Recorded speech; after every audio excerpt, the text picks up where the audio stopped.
Hey guys, welcome to the CarBuyer Roundup, a new monthly series where we bring you the news on all things car related throughout the month. That's right, it's been a super eventful month for us, and to kick things off, let's just say that our editor-in-chief showed us what the new BMW 7 Series was by showing us all the way from Germany the BMW i7. Yeah, it's super wunderbar. In fact, I think the most impressive thing for me was the 31-inch screen in the back seat. I mean, can you imagine watching Shrek 2 on repeat on a road trip? No thanks, I don't want to do a road trip with you. But we also had the i4, which Darren actually tested, and let me tell you, it actually covered 600 kilometers of range here in Singapore. How's that for a road trip, huh? In fact, Lexus also premiered their RZ EV this month with a yoke-style steering wheel. How do you feel about that? I think it's a little bit weird. So I'm so used to having a steering wheel like circular, like a circle, but this one, imagine it being like yoke shape. How do you actually steer when you cross? You know, it's like weird. Yeah, it's like you're an F1 driver, I guess. That's a pretty nice way of putting it. You checked out the Mercedes-Benz concept store, right? How was that? I did. In fact, it's located at Great Wall City, and honestly, it's pretty cool to have a showroom inside a mall. And not only that, they have like social enterprises coming in every now and then, and right now they've got like forward coffee roasters, so you can go in, enjoy a cup of coffee, take a look at the new EQS. So that was pretty cool. And in fact, prices have not only gone up just for gasoline, but electricity too. Proof?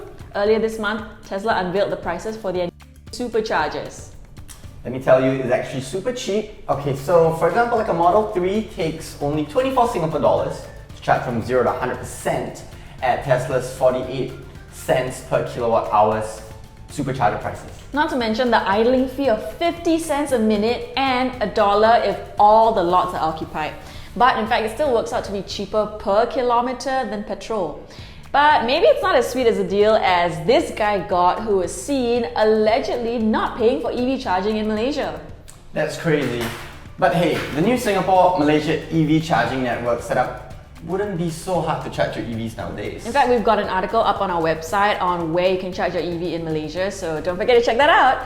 But that's not the only crazy news that have happened since the borders have opened, right? Yeah, it's crazy. There was actually a Singaporean who actually rode in on his motorcycle into JB and parked it at a shopping mall, and get this, he actually got his Brembo brake calipers stolen when he came back. What has the world come to? And wasn't there a guy who made a TikTok about not driving his Tesla into Penang on Autopilot? That's right. So it's actually come to investigations right now that they are actually, I think, against the use of Autopilot for Teslas in Malaysia. So if any Tesla users out there, you might want to be careful and, you know, just refrain from using Autopilot when you are traveling to Malaysia. Well, that's been quite the news cycle, huh, in April. It sure was. So actually, don't forget, we've actually split this videos into two. So in the second one, we're covering everything non-EV related, from cars to even bikes. So don't forget to check that out in our description down below. But before you go running off, do give this video a thumbs up, share it with your friends if you're excited to see what happens in May,